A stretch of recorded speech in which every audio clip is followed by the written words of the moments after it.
Thank you very much, ladies and gentlemen, for the invitation to speak with you this afternoon. Can I first get a sense of who is in the audience? So if you work for government or public sector, please raise your hand. People in government. Government, great. And if you were in private sector, please raise your hand. Okay, 50-50 split. That's nice, that's nice. So I'm in the private sector, I'm a journalist. I write for a publication called GovInsider. So what I do and my team does is we travel around the world interviewing people in government and finding out how they create innovation for our publication, and then we share these stories online. And so what I'm doing with this presentation today is I'm going to tell stories that we have picked up over the past couple of years for how governments are innovating in their procurement. And what I particularly want to do is tie it in with the objectives of Thailand 4.0. So it's not purely going to be just how procurement works, but it's going to be how government agencies have worked with startups, have supported local business, and partnered with local businesses to ensure the growth of their economy. So I've been inspired by, I don't know if you know the book, Around the World in 80 Days. Does anyone know that book? Yeah. So Phileas Fogg travels around the world in 80 days, and instead what we're going to do today is we're going to travel around the world in 8 tenders. So we're going to look at 8 different countries, and we're going to take from them advice on how their governments have worked with the private sector to create innovation, to boost the local economy, to create jobs for people, and to ensure that they are innovating, creating smart cities, and doing really modern and exciting things. So we're going to visit this afternoon Estonia. It's a bit chilly there, so I hope you've packed your gloves and scarf. Then we're off to Israel after that. We'll then be taking a trip eastwards along to India, and then Singapore. From Singapore, we're going to fly all the way out to the United States, crossing the Pacific Ocean. We're going to trip down to Brazil after that. Then finally back across the Pacific again to Taiwan, before a quick trip northwards over the straits to China. Keep your binoculars ready. We're going to be spotting a lot of different ideas and innovations while we're on the way. So here are the sorts of things that by the end of this presentation you should have picked up upon. Agile procurement, AI and how that's powering procurement.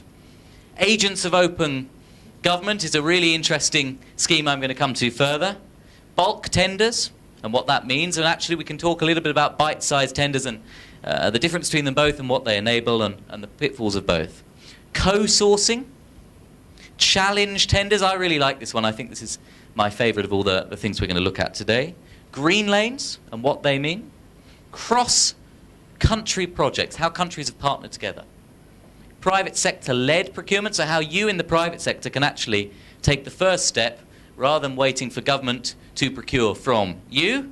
Spiral contracting, and finally something called the X Road. Does anyone know what the X Road is? Ah, excellent. Good. That's good for me, isn't it?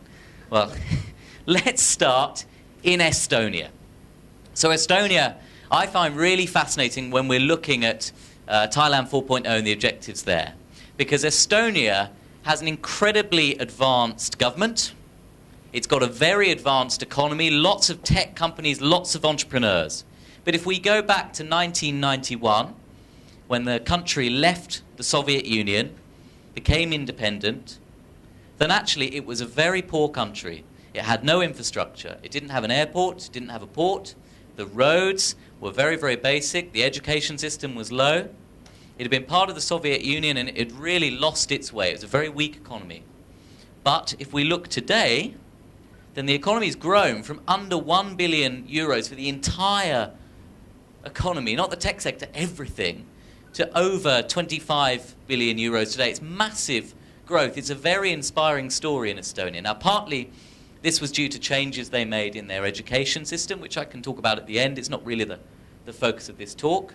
But what they also did, which was really, really interesting, was they used procurement, they used their government to support local companies.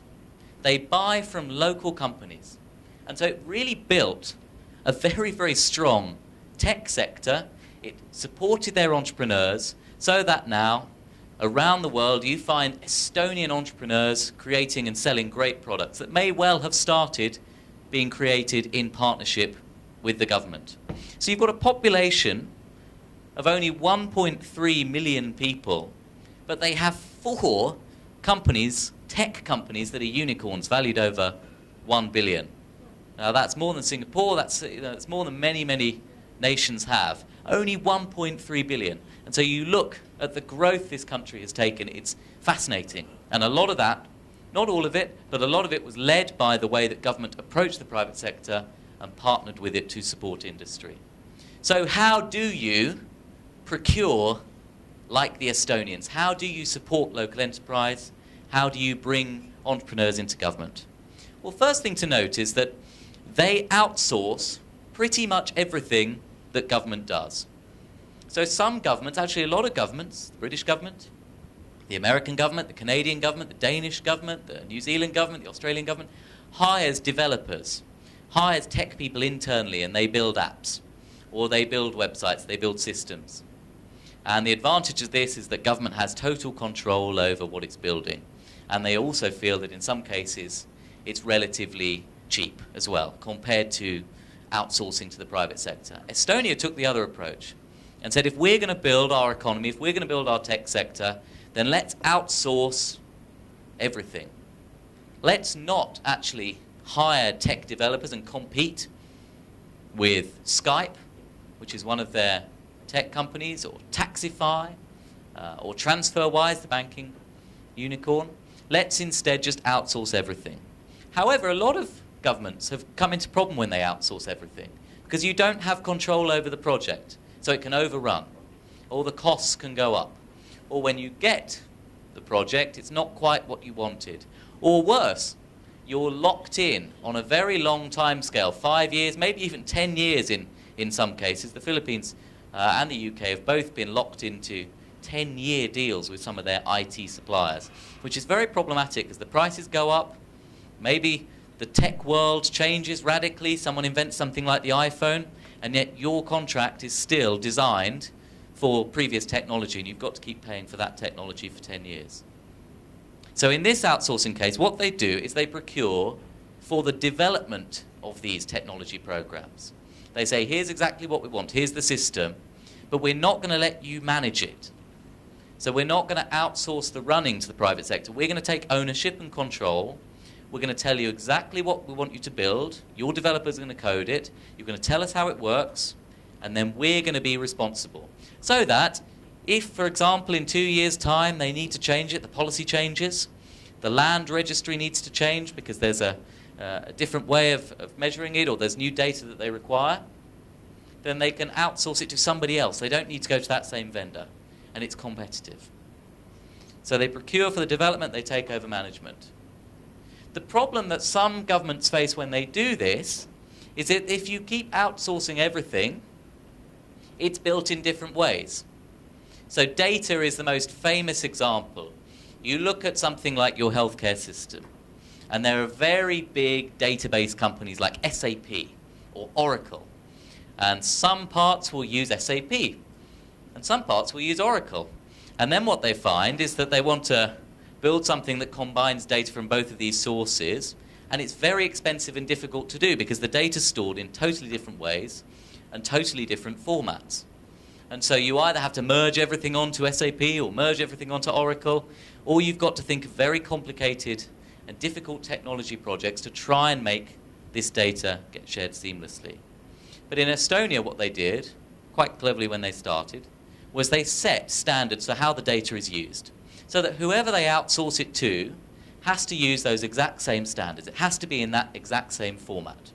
Every single agency, from the hospitals to schools to prison service to police, because they don't know how in the future you would require that data to be used. I'll give you an example. One of the visions that they have in Estonia is that when, as a young parent, your child is born, you go to the government and you simply say, this is the name of my child, this is the day she or he was born, and government then does the rest. Government will say to you, okay, here is when you need to register for school. Here is the vaccinations that you require. Here's the health registration forms that you require, etc., etc., etc. You think of all that paperwork that you have when you have a child continually throughout their upbringing with Ministry of Education, with healthcare, with all sorts of organisations, welfare.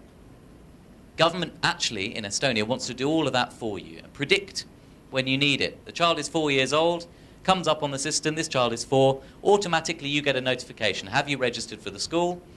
According to your address, here are the schools that you are eligible to be attending. It should be predictive, personalised, just like the private sector, just like when you use Airbnb, tells you available places near where you're looking. Or Amazon will recommend products to you. Why can't government equally recommend the services that you require? Estonia can do that because it's got the data all in that standard. So even though at the time, when they were buying it, they didn't realise they'd have to share it with a totally different organisation, health and education, tend not to have to talk to each other that often, but because they've done it, they can build these sorts of services. Now, I'll just do a couple of quite technical things on the structure of government.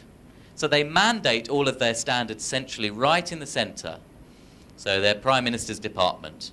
But actually, given the size of the nation, 1.3 million, it could easily be in the Chief Minister's department or Governor's department. But it's right in the centre of their government that they mandate. Then they have a special organisation that's responsible for all of the databases that are built in Estonia. So, for example, the police say, we need a new police and criminal justice database system we need to upgrade. Now, this ministry has the potential to say to them, the Ministry of Justice is already building a similar database.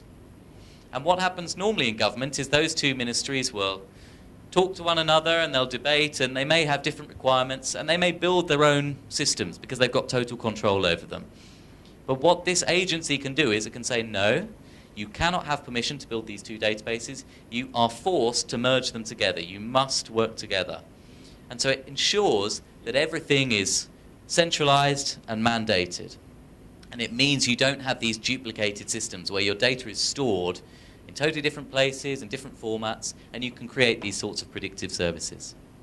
So data is always in the same format, but the front end, your websites, transactions, your apps, totally different. You can do what you like with those. It's totally different. As long as the data is all secure, as long as the infrastructure is all okay, then that front end, you can hire 5 computer science students from the local university and they can build your tourism app or your transaction service for welfare or whatever it may be. I mean, that's quite advanced. But simple websites can be outsourced to small startups, and they don't have the worry that these companies are much smaller and may not have the capacity to build enormously complicated things because all the data is kept separate.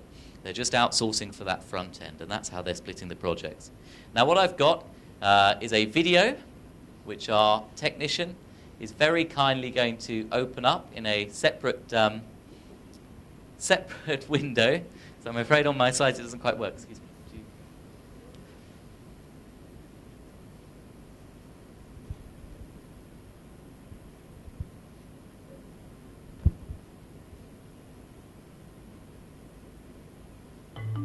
Running a modern state is a data-centered endeavor. Ensuring the functioning of the state requires administering very large quantities of data. Estonia lacks a centralized or master database. Data is stored where it is created. Each agency administers its own data separately, and data is not duplicated. At the same time, state authorities and agencies need data outside their purviews in order to function. For example, the police constantly require information from the population register. Likewise, the unemployment insurance fund depends on information from the health information system.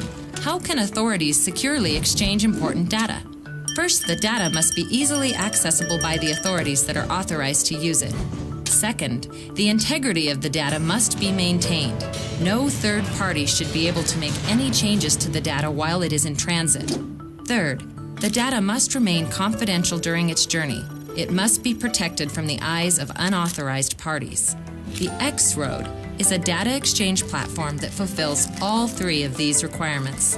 The X-Road makes life simpler for both the state and the citizens. For example, when a child is born, information about the birth is sent directly from the hospital to the population register. From there, it is sent automatically to the health insurance fund so that the child will have health insurance and a family physician. This prevents the creation of excessive paperwork and saves time. The state functions in the background. The X-Road helps authorities make work processes more convenient. Many activities can be automated, which frees employees to deal with matters that require human involvement. Authorities also don't have to worry about the authenticity of data. They can be confident that data received from the tax board definitely originated from the actual tax board. Additionally, the X-Road can be used regardless of what technology an authority uses.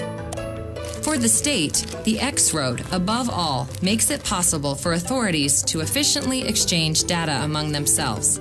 Sensitive information moves securely, and the system itself is so resilient that it cannot be easily brought down by those with malicious intentions.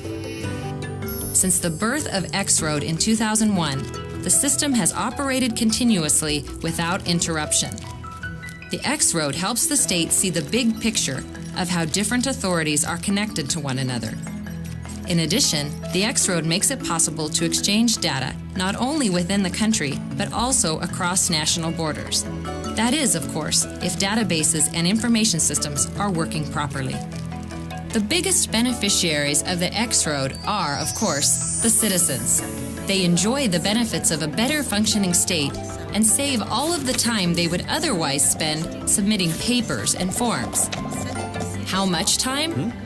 During the time it took you to watch this animation, the X-Road saved around 240 working hours in Estonia. Cool. Okay, thank you. If we can return to the presentation. So they focused on this, they focused on standards, they focused on data, they focused on that back end and having control of that. And consequently, that means that they can do some really innovative things, they can do lots of experiments, try things out, and they don't have to worry so much. They know it's going to be secure, they know it's going to meet their standards, and they know that if in 3, 5, 10 years' time something happens where they require a totally different system, it doesn't matter, it will all meet the same standards and they can do new things. And that's allowed them to create some really modern, exciting ideas, like their taxation system, for example, where it's predictive. It tells you what taxes you need to pay for the year. You'll get a text message, an SMS, and it'll say, here's how much tax you owe, yes or no. And if you want to disagree, you can go to the website and you can say why. But it's pulling in all that data automatically from the different agencies. It knows how much you're earning. It knows if you've got a business. It knows these other things. And consequently, they've created these very exciting systems. iVoting, digital identity actually is their famous one in Estonia. And they've got this approach called government as a playground. So what they say to their tech companies is, pitch us ideas, come and experiment. So one example is in their healthcare system. Long before blockchain was this very exciting idea, an Estonian company called GuardTime said, here is how we think we should be storing healthcare records. And what we need to do is we want to experiment a bit and to build this system so that we can build our business and we can show this to other customers and we can sell it around the world. So the Estonian government said, sure, come on in. We know we've got the data stored securely. So come on in and try building it with us. Show us how this system would work. And within, to start a limited capacity, they were able to experiment and they were able to build their healthcare record system on this GuardTime platform. And now this company is huge. It's multi-millions, hundreds of millions of dollars it makes in revenue every year, selling healthcare records solutions all around the world. And that's because government allowed them to experiment first and to come in and to pitch their ideas. And these other ideas, like on tax, like on voting, like some of the things that's happening with identity, are all being pitched by entrepreneurs to government. And then government says, sure, come on in and try it out. So actually the next thing they're doing is they're looking at seamless one-click reporting, if you're an entrepreneur running a business, of all of your employees' salaries and welfare requirements, childcare or healthcare or whatever it is else that you're paying them, one click to the government, and they think that this is software that actually lots of companies around the world are going to want to buy, because it's a nightmare doing some of this paperwork. So they're experimenting, they're allowing the entrepreneurs to do it with the Estonian government first, and when it's a success, there'll be another Estonian business coming to the rest of the world to sell this software. And so that's the importance of this approach. They're also working with other countries on the same project. So one example is their land registry, which is quite a recent project that they're developing. It's not that complicated to register who owns which parcel of land in a city or a country. It's been done in a fairly standardized way for a very long time. And ultimately, you're always going to need roughly the same data. There aren't going to be big changes to the way that you are registering this. And lots of countries need these land registries. So what Estonia has said is, why are we building this ourselves? Why are we spending so much money building a land registry? And our neighbors in Finland, Latvia, Lithuania all have their own land registries, and they're all also spending money on it. Why don't we partner with these other countries in the first place, and we build one together? So that's what they're doing. They've reached out to other countries, they've set a tender, and they've said in the tender that this needs to be standardized and can be used by other countries as well. You don't get to sell it to another country if we wish to partner with them, which is something that actually could be done in ASEAN as well. There's lots of requirements on these sorts of systems, land registry being the perfect example, and actually lots of cities. But Estonia, to finish up with it, is also doing really innovative stuff. I mean, really look them up. And you've got FlyDog, which is disaster recovery buoys, predictions of things like tsunamis, vital fields, agri-tech, obviously a key area for Thailand 4.0. Verif, a digital identity startup, which takes data from digital identity systems, passports, but allows the banks to use it. They're building this software, which is the middleman between companies and the banks. So again, it's a sort of government as a playground approach. And then DreamApply, so lots of universities, lots of private schools, have very strict entrance requirements. They're building a standardized system for pupils or potential pupils to apply to go and study at those schools. Why would every school, why would every university need its own separate application and admission system, something that can easily be standardized? So that's Estonia, and now we're going to head somewhere a little bit warmer on our world tour. We're off to Israel, which is another startup nation, booming economy that's done a lot to build its local businesses. And Israel, of course, doesn't have a lot of natural resources. Unlike the other countries in the Middle East, it can't rely on oil. So instead it has to rely on its people, its skills. Very small population as well, 8.5 million, but one startup for every 1,400 people, and over 1,100 startups founded each year. They encourage this, they're promoting this. Government is spending a vast amount on research and development, the most as a percentage of its budget of any country in the OECD. And this is paying off, particularly in a key national industry for Israel, which is cybersecurity.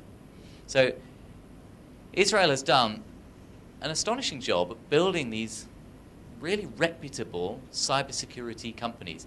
In 2015, 10% of all cybersecurity products and services in the entire world, and that's not just antivirus, that's all the services as well to banks and to everyone who needs it, were from Israeli companies, which with only 8 million people is really surprising. It's really startling. But it's because they've made cybersecurity popular. They've said that this is a national industry, and we're going to encourage people to study it at school, and we're going to encourage people to start businesses in this area. We know that we need it. That means that others need it as well. Let's get people excited about this. And they have school-level courses on cybersecurity, and they celebrate cybersecurity companies and businesses. They're celebrating their tech industry. And they fund startups with an expectation that actually only 10% of those are going to succeed.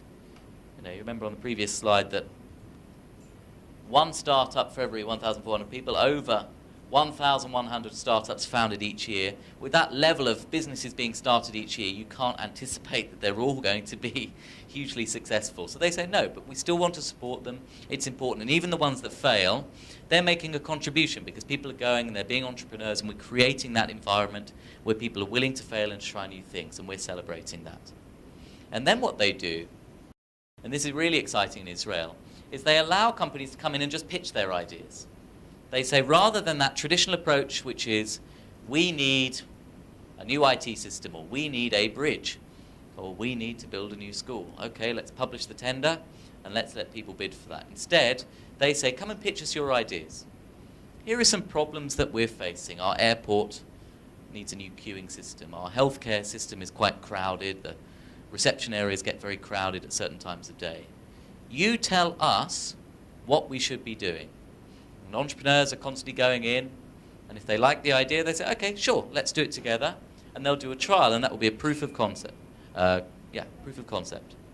And if that's successful, it gets funding from the government, and it builds into something that scales, and then, of course, it's something that can be sold overseas as well. But it's a totally different view from government of how they work with the private sector, and equally it's a totally different view from private sector that they're constantly pitching new ideas to government, rather than what is often the case, which is that private sector waits for those tenders and then has a big team filling out the detailed legal documents and bidding in that manner.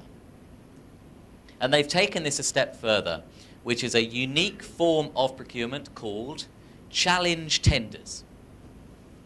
Now these are where they say, we do not know what product it is that we're looking to buy. We don't know. It could be anything. It could be a tech system, it could be a redesign of something or other. We could need architects, we could need software developers, we could need management consultants. We don't know. We just know that we have a problem. And we're going to put it on our tendering documents that we have a problem, and you're going to pitch solutions to us. And those solutions will often combine technology and innovation, but with other things as well, the other skills that companies can bring to the table. So the Ministry of Health, for example, has been doing this in looking at tackling crowded healthcares. And I'll give you an example here. So this is an actual tender that they published on their site.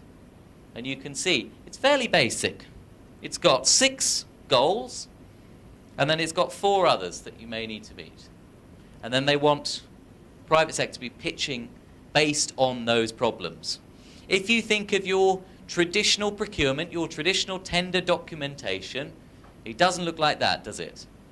It's got a lot of costing requirements, it's got very precise requirements of exactly what product or service is required. Here, totally different. What do they want to do in this case? They want to tackle, this is a real example, it's live on their website. They want to tackle overcrowding at emergency medicine departments. Peak times of year, especially New Year's, it's full at their A&E, their accident emergency medical departments. How can we tackle that? We do not know. But we know we want to improve the quality of medical care, shorten the waiting times. We want to prevent some of the problems that arise from overcrowding, so hygiene problems in particular, documentation, knowledge transfer, where are people, are they still in the hospital? The patient needs to be the center of this. So when you design your system to us, tell us what's going to happen to the patient when they arrive. Don't tell us what's going to happen to the doctors and nurses.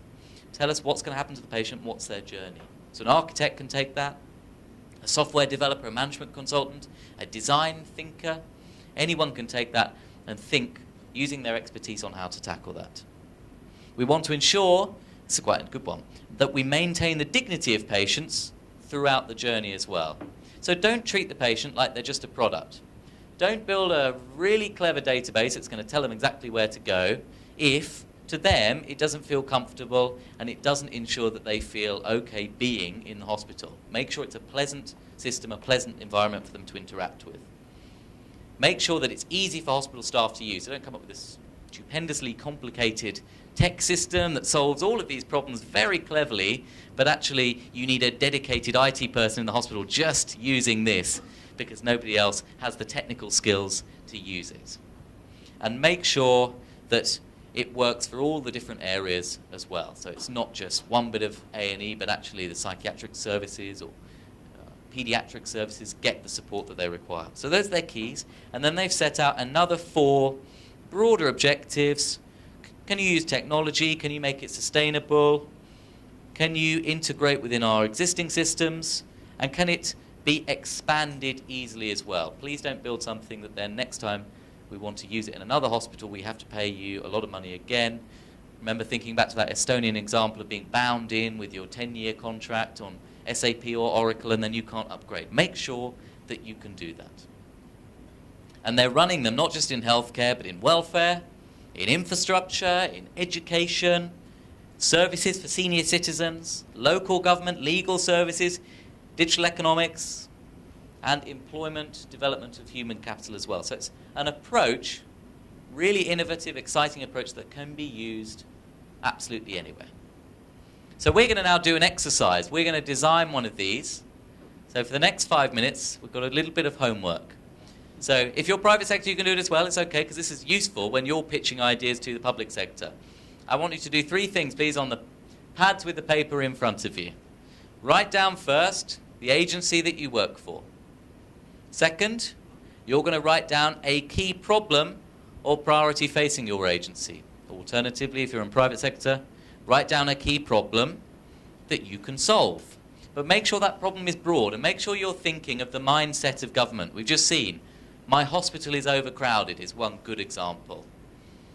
I need an IT system that will enable patients to be registered is a less good example. It's more product specific. Think of the broader issue that they are facing in one of these areas. It doesn't have to be healthcare, it can be education, economics, welfare, unemployment, policing, justice. And third, I'd like you to design one of these sorts of tenders. Just think of the first goals and objectives, but come up with 6 things that could be put into that challenge tender to tackle a problem that your agency is facing. And if you work for the private sector, again, think of 6 things that you can do that will support government to achieve or mitigate the problem that it's facing. Sound good? Okay, let's start the clock. You've got 5 minutes to do it, and afterwards we're going to share amongst ourselves the results. So please, everyone participate in this, because I'm going to call on people at random to share what it is that they've created. Okay? Thank you.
Okay, final minute, please.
Okay, let's put our pens and pencils down, please. Thank you very much.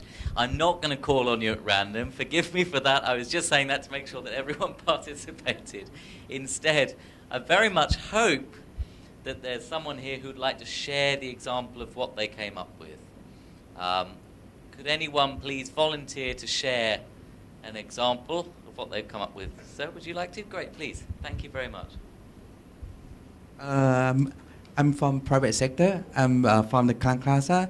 It's a real estate firm. Yeah, number one question.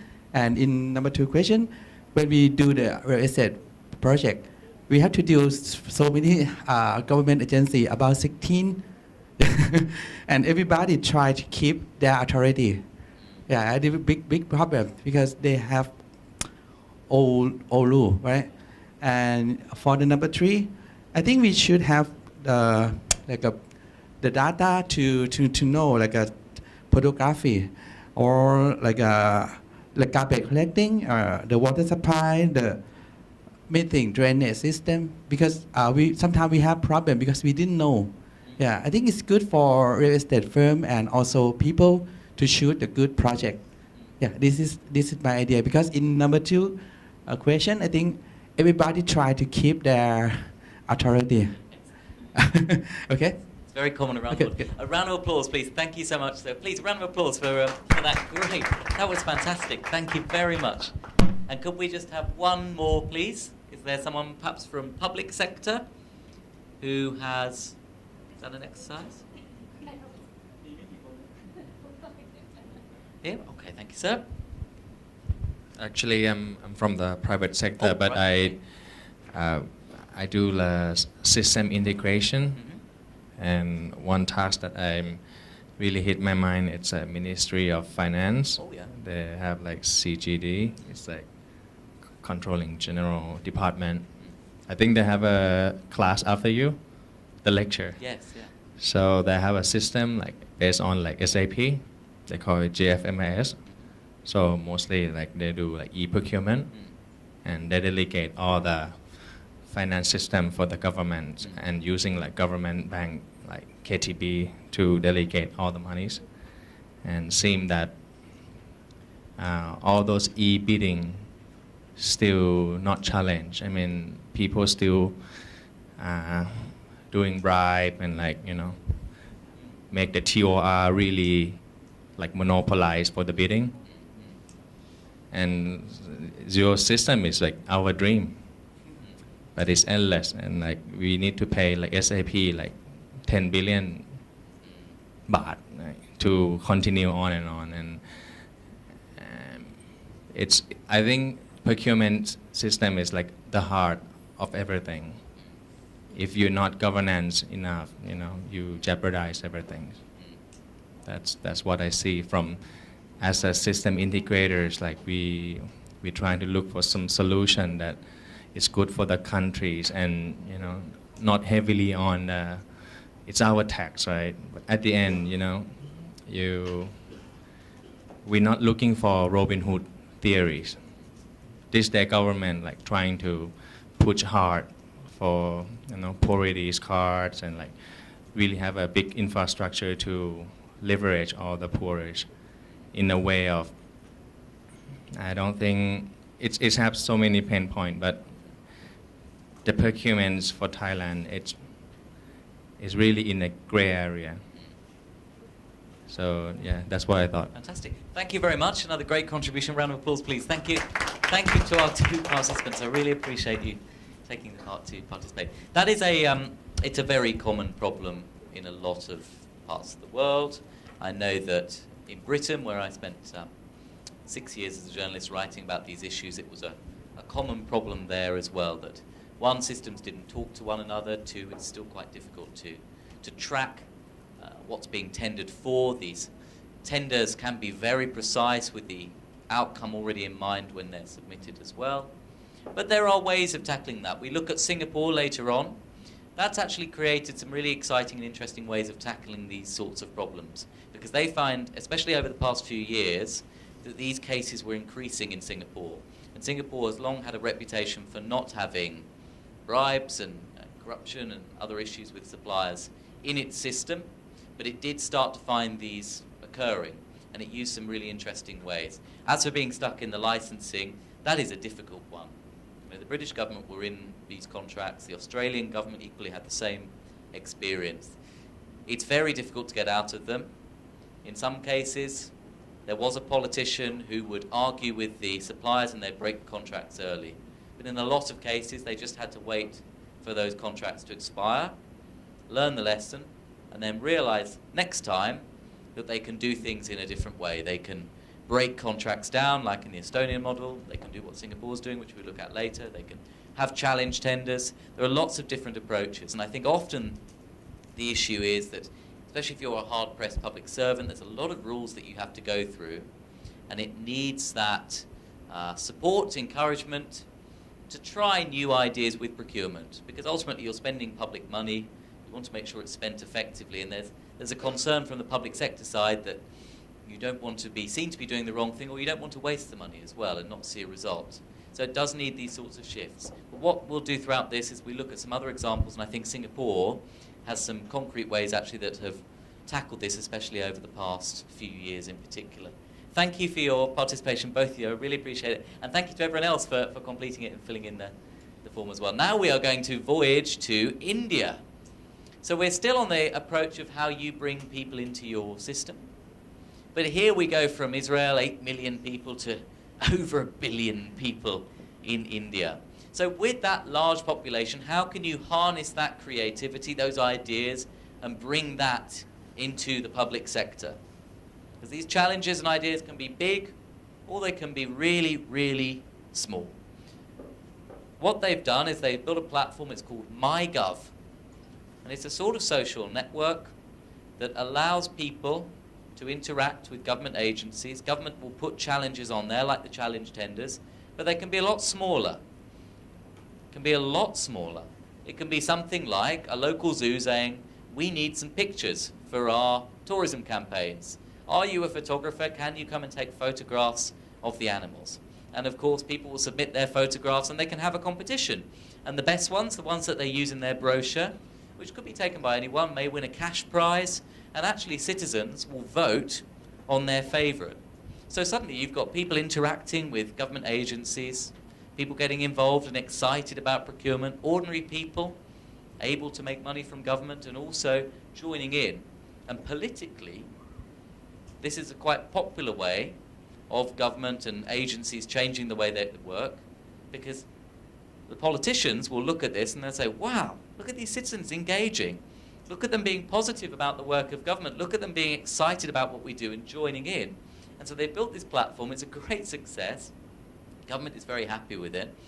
And it's not political. It's not a debate of what should we do on the policies. Of course, these discussions need to happen. They happen separately, though. This is about getting people, ordinary people, involved in procurement and making them feel positive about the work the government does and pitching themselves as suppliers. So it combines political ideas with broader procurement reforms, and that means it's quite easy to motivate ministers or local governments to give it a shot and try it out, because they want to make people positive about it. So I'll look at some current challenges. One was an online hackathon to automate tendering document creation. So the tenders can be really varied according to which agency in India that they're coming from, can have totally different requirements. So are you, as an ordinary citizen or coder or small business or large business, able to come up with a bespoke system that can help us do this. And people submitted ideas to that. Secondly is the Innovate India scheme, where people will just come up with new inventions, they'll submit them on this site, and people vote on the most popular ones. So it's everything from a really large-scale project, which is solar-powered desalination to ensure that people have clean drinking water, to a really small but quite cool project, which was a smart dustbin, which tells garbage collectors when these dustbins are full. And somebody had designed it on the documents, had a solar panel, and it showed how it all worked, and here's how the wiring and coding will work. Shall we take it forwards? And then government has a small pot of money that it can say, okay, this is a good idea, let's build some of these, let's trial it out. And let's help this local entrepreneur, and let's publicize it, and it's a win for the local government. It makes people feel positive about the government, it makes them feel involved. And then also they have innovation design contexts as well. So that's a really exciting other way of bringing people into the work of government, making them feel positive, and slowly getting to that Israel system of the challenge tenders. Not everything can be done overnight, but if people in agencies start to see the benefit of having more citizen inclusion, they start to get more ambitious with what they want to do, and they start to get excited about procurement. And let's be honest, it's quite hard to get people excited about procurement. It's not the most interesting area of government. Certainly that's what I was thinking when I was designing this presentation. It's not necessarily the most interesting area. So politicians won't have it as their top priority. They'll have crime, or they'll have healthcare, or they'll have taxation and business. How do you get people excited about this? Showing them some of these results really will make a difference. And now we're going to turn to Singapore. We're on a jet again, and here we are at Singapore looking at the three aims they have in their procurement. First is they want to ensure clean procurement. They want to ensure that people aren't buying from their friends and families, and they've had some problems with these. They want to ensure that they boost, like Estonia, their local economy. They don't just want to be buying from American companies. They found that a lot of their contracts seem to be going to big overseas companies, and it's employing people in the United States, or it's employing people in India. How do we employ young Singaporeans to be starting their businesses, to be coding? Why are we spending over $2 billion a year on technology and not spending it on Singaporeans who then grow, like the Estonian businesses grow and sell it to other places? So that's the second priority. And third, they're very high-tech in what they want to be building. So they're constantly looking at the most advanced technologies. These are the three motivations that they have. So to tackle one of the issues, corruption, they've been using artificial intelligence, which doesn't have to be that advanced. It's not Terminator that they're building.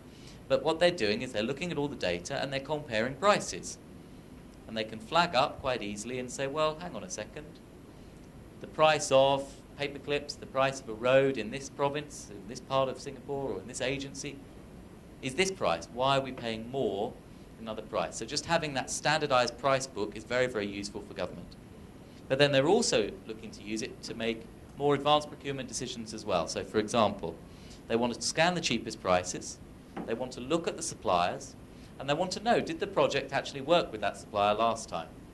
Now, a lot of countries in Western Europe had these issues where they were using tech companies, big American tech companies actually, and the projects weren't going well, but then they had to use them for the next project anyway, because they were very good at tendering.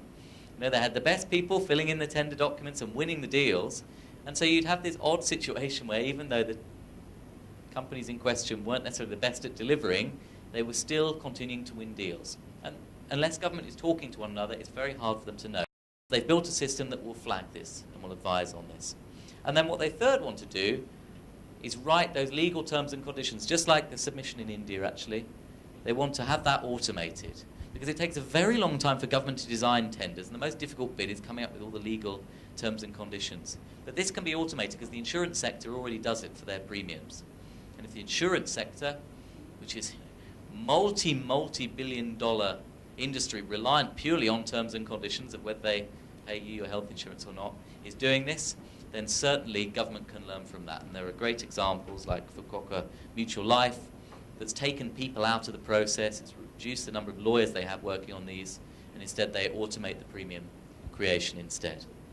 But most importantly, they're using it to reduce corruption, because they had three quite recent examples, different examples in Singapore, where prices were being inflated, or people were buying from their friends, or there were other problems creeping into the system. People were buying things for other favors, for friendship or families, rather than going through a competitive system.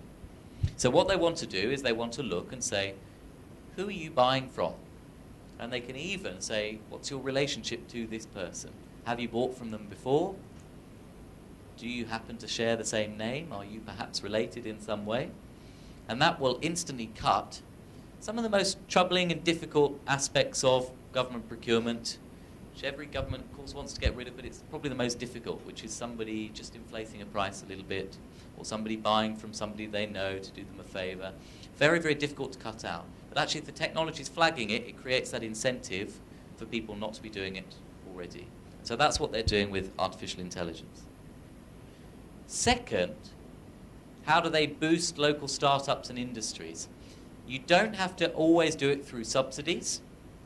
You can amend your procurement so that local companies are competing on the same level as those international companies. Because what Singapore found was, in a lot of cases, international companies meet some of the legal requirements that local companies don't have. So in the private sector, there may be a requirement to have a certain amount of cash in the bank account, maybe one. If you're bidding for a big project, do you have enough liquidity? Do you have hundreds of millions of dollars in your bank account? As a small entrepreneur trying to bid for a project, even when it's a small one, you're not going to win that deal. You may have to partner with the bigger company, and you may be subcontracting, and you'll find your terms and conditions aren't as good. And that's frustrating. But that's a big problem that affects a lot of governments. So how do you level the playing field? Well, this scheme, without any subsidies whatsoever, is doing that. I love this. It's my favourite of all of the examples, because I think it's really important in building a local economy and supporting local industry. They have a team in government that accredits companies. So they go and vet them, and they say, do you have a certain amount of money, and do you have a track record, and what is your idea? And we'll sign a non-disclosure agreement, but how does it work? What is this that you're trying to build? What's your vision? And they have a fairly small team, I think it's about 10 people, who travel and they meet the startups and they understand this. And if they think it's a good idea, and if they think there's a credible company and it's got business potential, then they give it a stamp of approval. It's accredited. And that means that government, when it looks at it, even though it doesn't necessarily have the cash requirement that the big multinational have, will give it more of a chance. They say, well, our government has vouched for it, so we know that actually it will be around and we should look more closely at it. The second stage, however, is even better. The big companies have to fill in vast amounts of paperwork, and they have huge teams bidding for these tenders. Small companies, you can't have a huge tendering team doing that. It's very difficult to fill in all these tenders and win them, and you've got a success rate of about 10%. Think of all the paperwork that you're filling in where you're not getting the deals. So in this case, what they say is you don't have to fill in as much. The big companies have to complete big tenders. We will let you skip an entire phase of the procurement cycle in Singapore, so your paperwork is instantly and automatically reduced. You have got actually a better playing field than the big companies to compete against. What this third means is that those big companies now aren't just competing for the deals themselves, they're desperate to work with the local companies. Because if they have them as their subcontractors for the bigger deals, they're in turn more likely, they feel, to win the deal. So consequently, coming from small companies having to try and pitch business to the systems integrators, to the bigger multinational firms, now the big firms are really keen to win the small companies and make sure they're a part of the deal. It completely changes the terms. And it makes it easier for those local businesses to get the leg up and start winning deals. All without subsidy or without large amounts of public money. It's just a small team of people vetting. It's just the act of accrediting. It's the act of government saying, yes, we will favour companies that we've approved. And this is legal under the World Trade Organization rules. So there's no problem with Singapore doing it. They've gone through all of it, and it's absolutely legal as well to do this. So it's just changing the playing field to make it easier for those local companies to win. A third thing they're doing is called InnoLeap. And this is, again, companies come in and they pitch ideas. So they'll have a workshop, and they'll say, you know what, we've got a lot of traffic congestion. We've got big increase in our population over the past 10 years, and where our streets are empty, they're now very, very full and crowded, especially at peak times. Come in, if you're an entrepreneur, and pitch ideas to us. And government will pull together the CIO from the Ministry of Transport and the person in charge of urban planning, and they'll pull together 3 or 4 others who are responsible in different agencies, police, for looking at these issues. And they come in, and like the TV show Shark Tank or Dragon's Den, entrepreneurs get to come in and pitch and say, here's my idea and here's how we can tackle it. And it's creating that relationship, it's creating that opportunity for local businesses to be heard. This is well before the tendering stage. So rather than even having to design a challenge tender, government can just ensure that government, when it's thinking of how to tackle an issue, doesn't automatically go for the same system or solution every time. It just starts to think differently. It opens things up for entrepreneurs. And government participants must, as we've done earlier, bring along their problem statements. Here's the actual problem that I'm trying to tackle, so that it's easy for the entrepreneurs to go away and think and then pitch again. Second is their sharing day, where startups are invited to come in and share on the topics or basis with specific agencies. And so they've had a large number of sessions on this.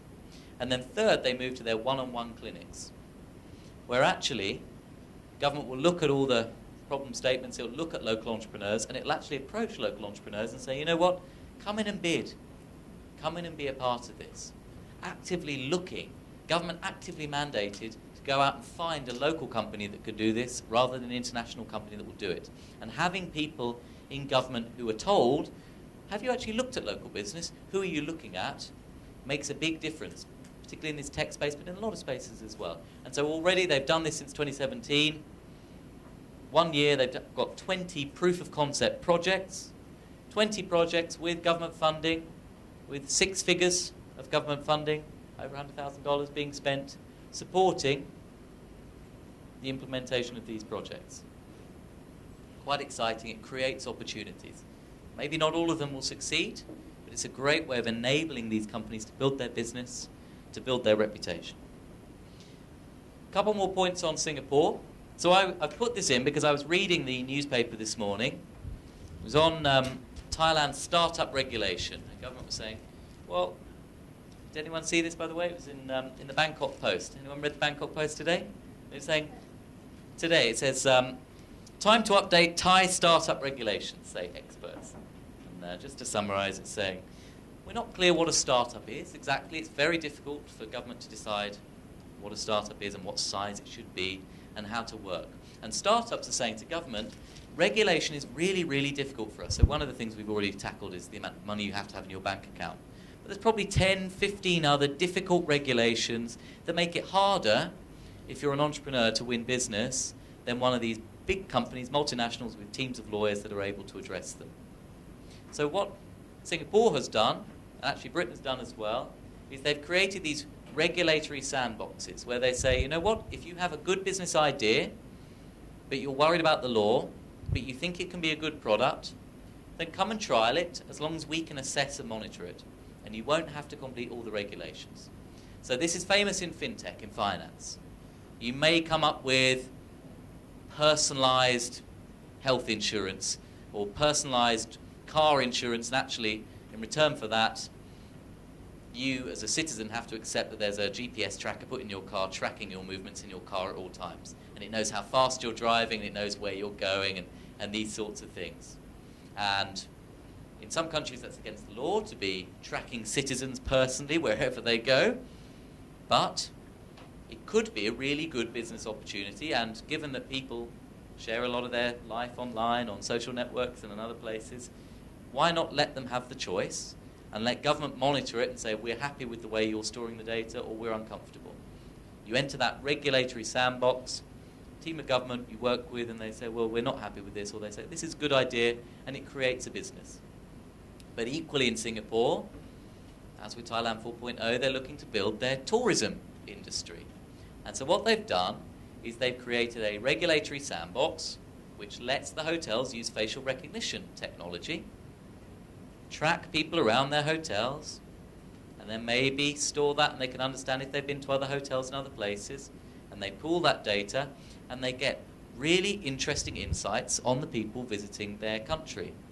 Now, in some cases, people might be uncomfortable with being tracked, but it can be opt-in, government can set the rules, and in other cases, on the other hand, it does create a very good business opportunity for the tourism industry to improve the way it's working and to improve the service it's providing to customers as well.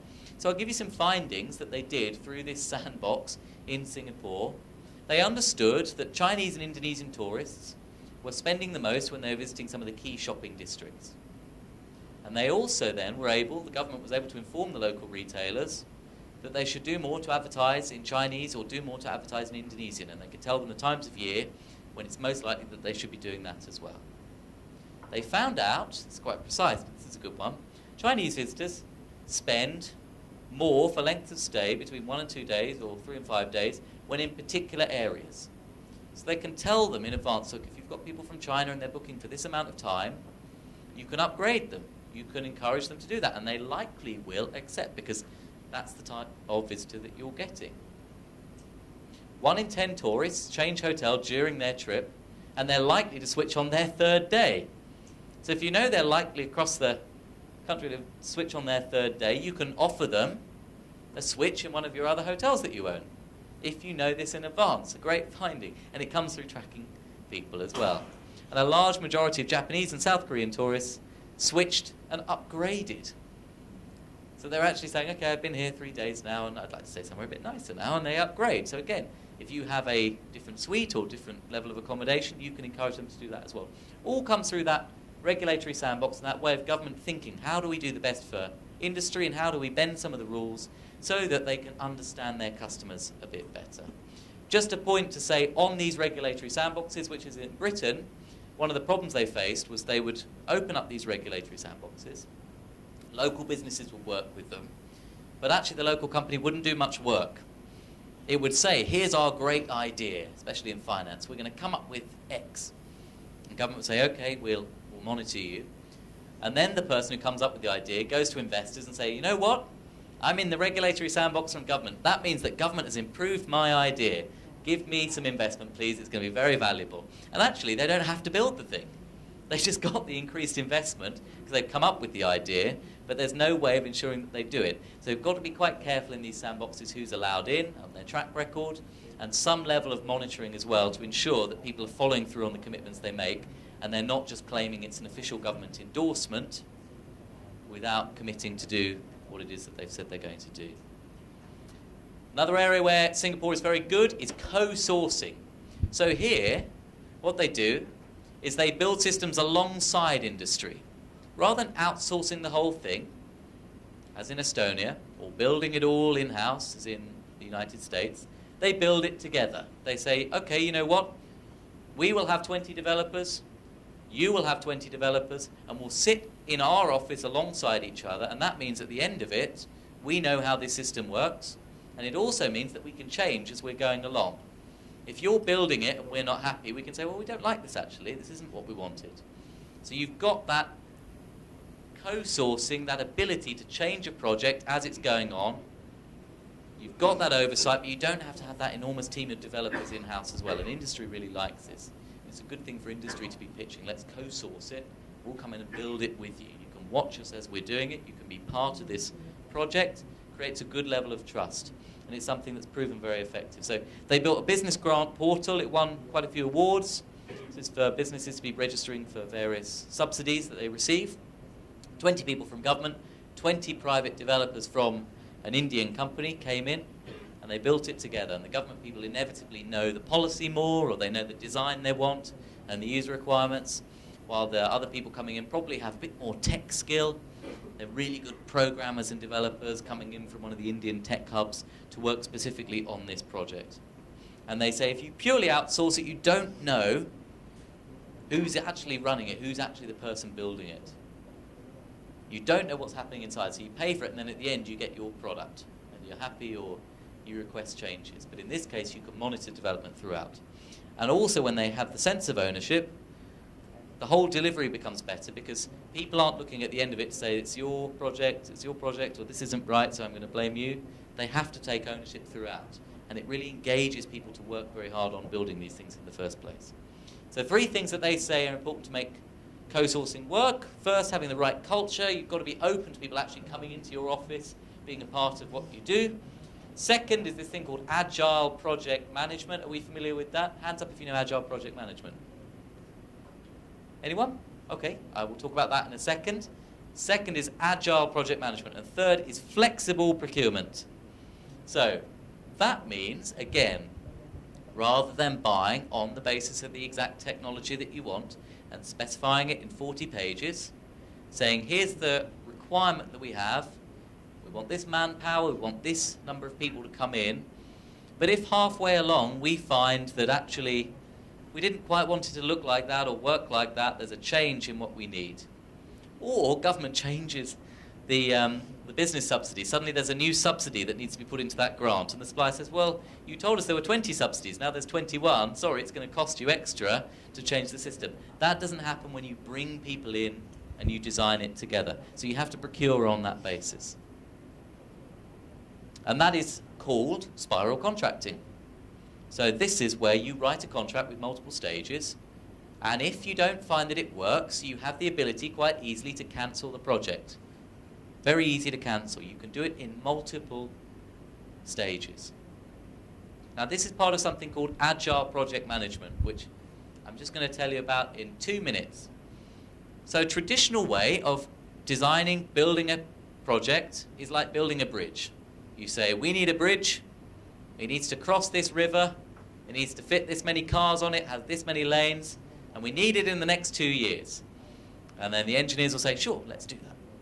And then they build the parts of the bridge in turn, and maybe someone's responsible for the tarmacking, and someone else is responsible for the bits holding it up, and someone's responsible for drilling into the ground. And each phase, someone from government comes along and they say, great, this is looking good, and we'll test for safety, and the concrete is strong, and it's designed on track or on progress, or no, the concrete's not good enough, please redo this bit. In technology, that doesn't work. Because the problem is that if you say, I want something in 2 years' time, then what's going to have happened in 2 years' time? You've got totally different user requirements. Things move too quickly. And so suddenly you've built your, I don't know, a few years ago it would have been building a website. And the website looks beautiful on the computers it's designed for, but then everyone's looking on their mobile phones at the website and it doesn't open on the website anymore. And so you need to rebuild the whole thing from scratch. Agile procurement, agile project management says we have requirements, just like with the Challenge Center, we have requirements and we accept that they're going to change. So every phase of the process, they build something, they build their website, and then they say it's not going to be perfect, we don't build the whole website, we build one thing. So business grants, that's a good idea, we can look at that. People want to register for permits, they want to register for subsidies. Let's not build it for 20 subsidies at one go. Let's build a small trial website for one subsidy only and for one type of company only. We build it, it takes 5 weeks. Then we let these companies test it out and they tell us, does it work, does it not work? Which bits do you like, which bits do you not like? And you do a week of that. And you say, okay, well here's the problems, here's the good bits, here's what we need to fix. And let's scale it up. Let's do 2 businesses and 2 subsidies. And they build it again. And they do another 5 weeks and they build it bigger. And then again, they bring people in. And you do this in these sprints. And then eventually, you've built your site. And it's never perfect because people always want new things. People always have new requirements. But it's a way of constantly changing. And so that's the way that Google, that's the way that Facebook, that's the way all the big companies build things now. You can't build a bridge like that. You can't constantly change your mind on what the bridge looks like because it's going to look different throughout and it's not going to stand upright. But for technology, for innovation, this is the way that projects are now managed. Everyone's doing an agile project management. It's probably the most important thing I will say in this course of this talk. It's fundamentally changing the way that government works, the way that suppliers work with government, and so it changes the way that they contract. And let's go onwards now to the United States. We're over the Pacific Ocean and we're landing. Let's land in Washington, D.C., and let's look at what the American government is doing. So they have set out some service standards, and this is a really good idea, for how suppliers work with government. And they say, look, we want a design to look in a certain way. We want it to work in a certain way. We have security requirements, but then the individual agencies can be responsible for all of the other bits. Because it's too difficult when government is responsible for everything. In a country as large as the United States, with all of those agencies, it's impossible to have the Estonian system of regulating everything. But let's set those central standards, and then everything else can be done locally. And And what they've also done is they've shifted away their tenders to a much, like many countries, to a much smaller one-page summary of what you're going to build. And you get less money and you build some of it, and if it looks good, you get more money, rather than these long 2-5-year contracts. So for example, sir, the SAP systems that you were talking about, e-procurement, the Philippines has been building an e-procurement system, and they procured the whole thing out, very large, very specced out, very good, sophisticated tendering, but it wasn't done in an agile way. It was done in that traditional way that you build a bridge, and you say it's going to take 2 years, and what they're finding now is that things are delayed, and that systems are old, and the technology they designed isn't how people want to procure. They want to look on the mobile app, but they don't have a mobile app. They have to build that separately. And does that data tie in with the other things that they're doing as well? So what the United States is saying is everything's going to get smaller. The amounts of money you win from government are going to get much smaller. Projects are going to get smaller, and we're constantly going to have to change things over time. But that's the way that they're innovating in their procurement. So I'll give you 5 rules from the United States that they've set out in a guide for their entire government. First, don't make large and complex contracts. You're only giving yourself a 6% chance of success, they say, when a contract's too long. Because especially in technology, things change all the time. So if you've been too precise, you may think you're really smart and say, aha, I want this exact thing to happen, and I want it to happen every 3 months. And then you find, oh, Microsoft has totally upgraded their software, and I specified I wanted the latest version of Microsoft. I wanted Windows 8. And then Windows 10 comes along, and you think, oh no, and you have to pay. The British Ministry of Defence did this. They specified they wanted an exact version of Windows, the latest update. And they got a really good deal from the supplier. Sure, we'll do it. And then Windows 10 came along, and legally they couldn't upgrade unless they totally redid the contract. And they had to pay huge amounts of money. And in some cases, they're not using it. They're still using Windows Vista because it's too expensive to upgrade their Microsoft. It's not Microsoft who did the contract, by the way. It's the engineers who built it. Don't write long proposals. It takes your agency too much time, actually. Just come up with the short ideas. 3, don't have narrow skill sets. So don't hire a lot of finance people. Make sure the other people are brought in. If you're doing a transport problem, if you're tackling traffic congestion, then have someone who's on the ground monitoring the traffic. Have the traffic policeman come in and join the team. Because they're going to have that insight that actually you may not have thought of otherwise. They're not finance necessarily, but bring in these other people when you're procuring. Don't have fixed mindsets. You have to be willing to accept that you're wrong and your idea doesn't work. And if you build that into the contract, you're much better off. So you may think a certain technology is absolutely the way to go. A certain system is the way to go. Don't do that. Learn from Singapore, learn from Israel. Do what we've just discussed on Agile and be willing to constantly change and build that into your contract.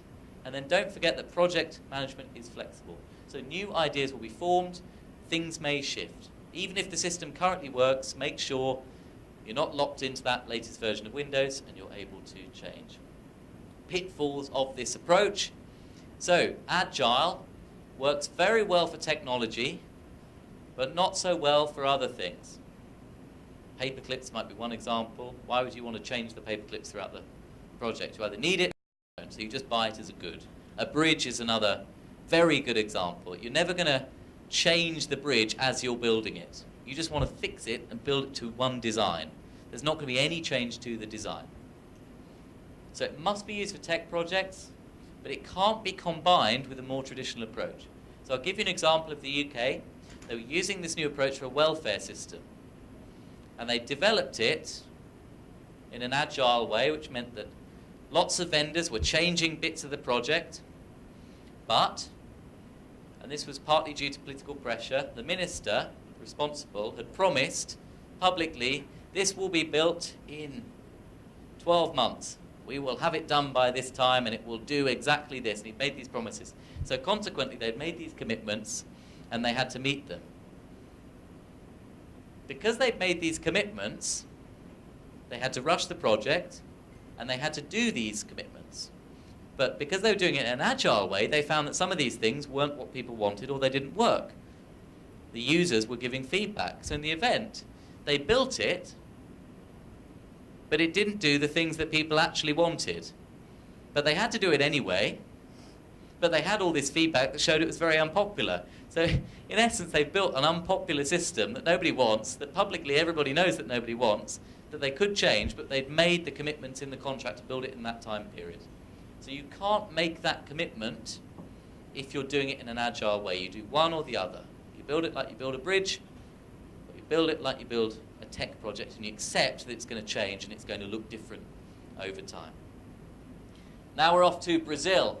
So the Brazilian government, Agents of Open Innovation this is called, the Brazilian government had a problem, and that was they needed training. They needed specific skills.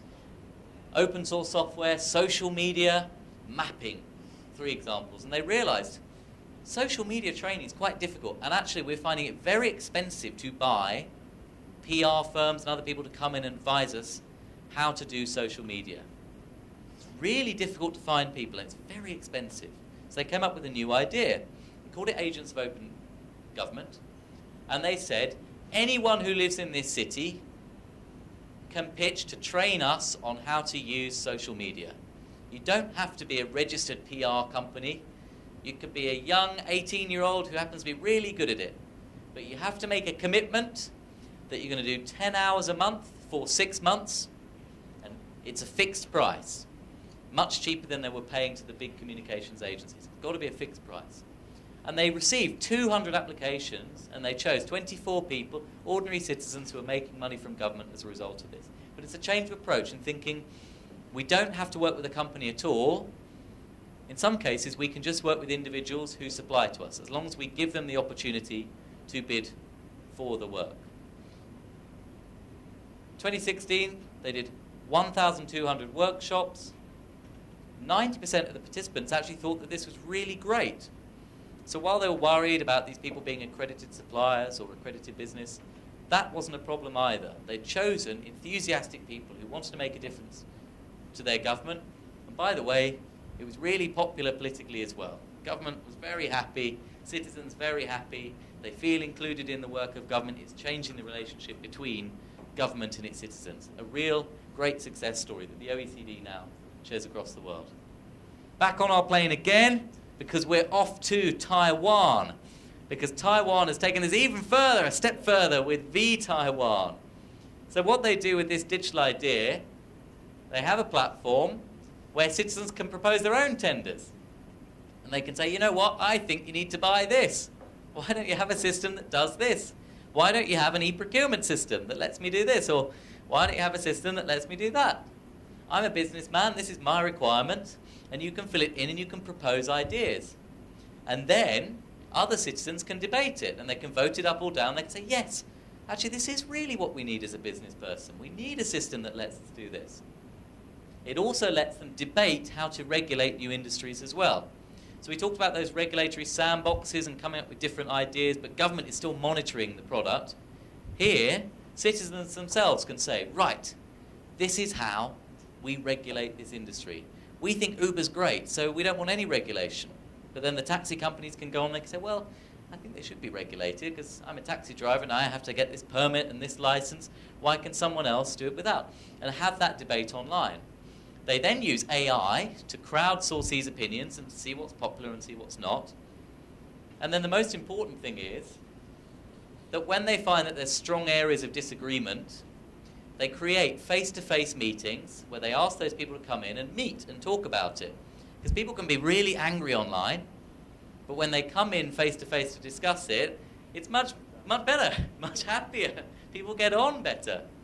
And so it deals with some of these most difficult problems and enables businesses to interact with government and say, here's our problem, I'm a taxi company, or I drive for Grab and here's what I need, and have that compromise on how they're regulated, how they're procured from, face-to-face and online.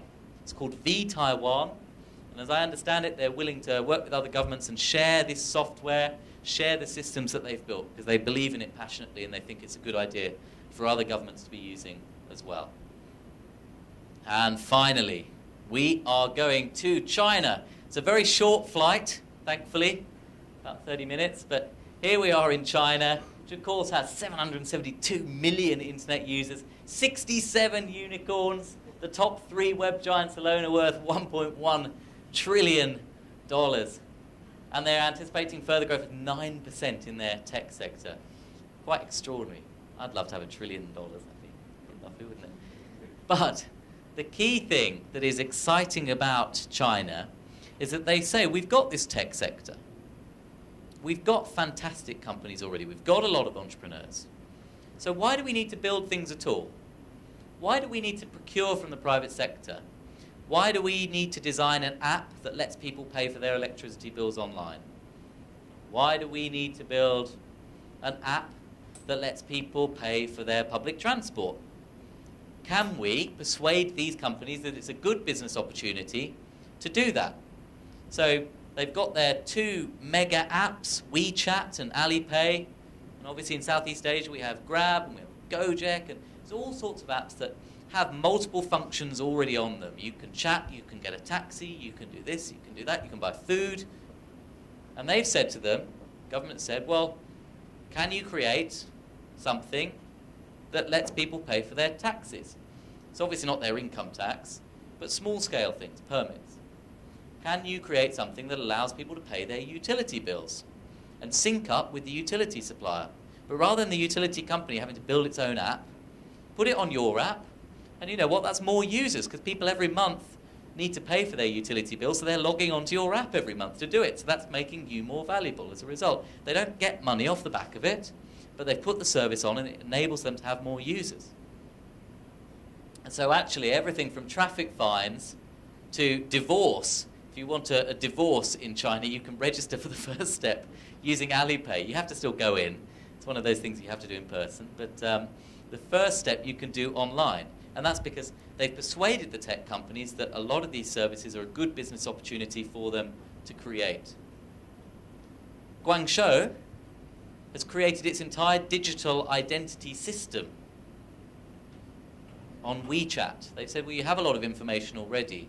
So can you create something that's secure, meets our security standards, that people can use as their identity card to show who they are, a digital version of their identity. This digital identity is one of the hardest things to create. Very complicated, takes a very long time. But you know, multi-trillion-dollar technology companies have the ability to develop these things much easier than government. So they've asked government to take responsibility. And then they've accredited it and they've gone in. And then in the healthcare system, they're enabling people to pay for their prescriptions and have medicines delivered to their homes. It's working with the hospitals, but the hospitals haven't created anything. These apps have been persuaded to build the systems instead. So why would you build it? Now, I've got a little point up the top, which says that in China, they do have a different system, being a communist country, where they do actually have control over these companies. They have 1% stake, or are seeking a 1% stake in Alipay, in WeChat, in Ant Financial. And then they also mandate that the companies have to have a Communist Party committee, and someone from the government has to be on the board of these trillion-dollar tech companies, which would be controversial in other places. But it does still ask that crucial question, which is, do you need to build it at all, or is there a business opportunity for someone else to do it? Which in a lot of these cases, especially when it comes to innovation, the answer is yes. Someone will want to come along, they want to build a business on the back of it. Small business, let them do a challenge tender. Accredit them so they have a better chance of winning the business with the government, as they do in Singapore. Make sure you outsource it to a local supplier like they do in Estonia, rather than a multinational company based in China or the United States. But here the lesson from China is that probably you don't necessarily need to build it at all. So today we've looked at agile procurement, we've looked at AI-powered procurement in Singapore, we've looked at how Brazil actually got citizens themselves to come in and train people. We've looked at bulk tenders, something Singapore does. We've looked at co-sourcing, again from Singapore. Challenge tenders from Israel. Green lanes, that accreditation scheme from Singapore. Cross-country projects, Estonia trying to work with Finland to build something together, rather than building the same thing that everyone else needs, a land registry. Private sector-led procurement, like in China, where the companies are actually doing it rather than the government at all. Spiral contracting, where you say, you know what, this project may fail, so let's put in the tender that's going to last for 3 months. and then we have to renew it after another 3 months, rather than it's going to take 2 years and you can see it's going wrong after a year, but still you've got to pay for the whole thing. Spiral contracting stops that. And finally, the Estonian X-Road, having that system behind the scenes that mandates how all the data is stored, how all the infrastructure is stored, so that you can go to local companies for the front end, the other bit, but you know you've not got your SAP and Oracle problems where they don't talk to one another, they don't work with one another. Everything will always work. We've traveled the world in 8 tenders. It's just taken an hour and a half, so we have a little bit of time for questions. Thank you very much. Do you have any questions? Please.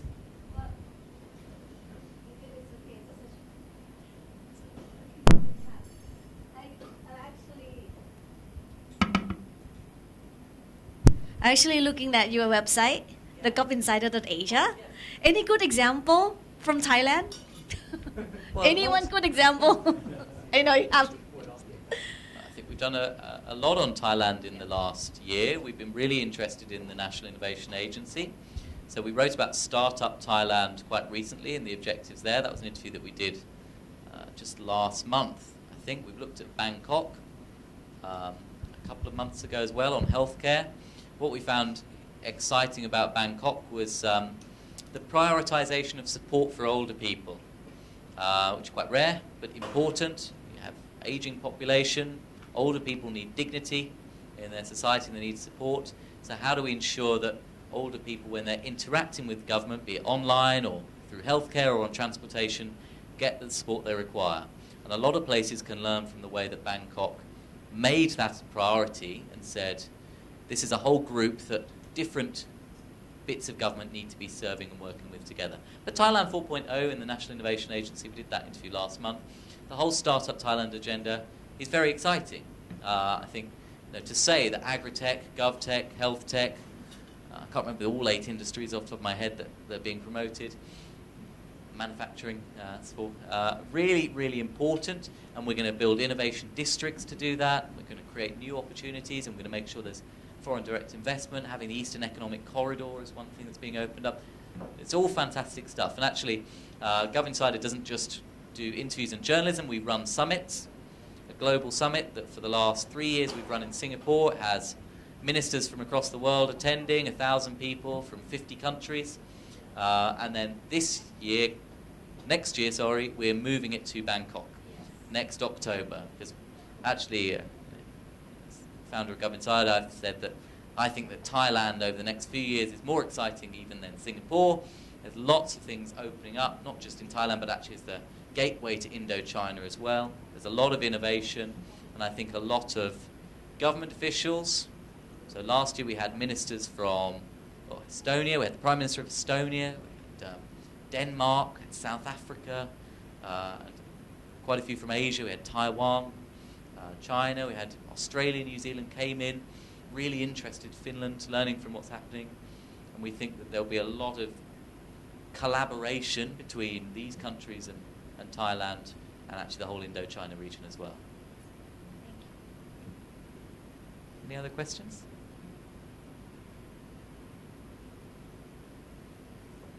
You can ask another, please. Oh, no, it's there. Thanks.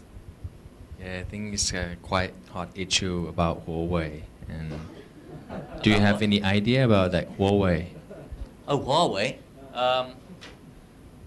Should we ban them or should we believe in what? I mean, Huawei advertise on our website, so personally I don't mind them. There are 2 schools of thought, aren't they? It's a very difficult one to know. I know that the British government has backed down on banning them after Huawei said that they will let the British government inspect all of the technology. The difficult thing, from what the newspapers say, is that there's no other company that actually builds 5G telecom technology. I mean, who else does it? So if you want 5G, you have to work with Huawei. And I think, as the Financial Times was saying today, America in particular is quite uncomfortable with the trade war that they're having with China, the idea that China is going to have this huge advantage to win business across the world on 5G, and it wants its own tech companies to be able to reach parity. But There's no other company that builds 5G networking stuff at the moment, so it's very difficult. It depends on if a country immediately wants to go to 5G. If it does, you, for now, have to work with Huawei. There's no one else that will build it. And so what you'll see in the West is they'll actually wait, or they'll get more control over Huawei, and they'll say, look, we have to have our government officials in your offices watching what you're doing. All of your technology needs to be shared with us so that we can understand it. Kind of what the Chinese government has for a long time done with companies going into China, so it shouldn't be too controversial. But it's a difficult one, it's a political one, and I'll be candid, they have advertised on my website, so I'm not going to automatically say you should ban them as well.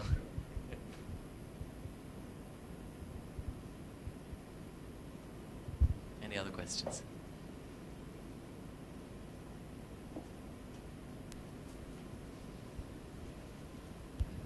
All right, well, thank you very much for letting me speak to you today.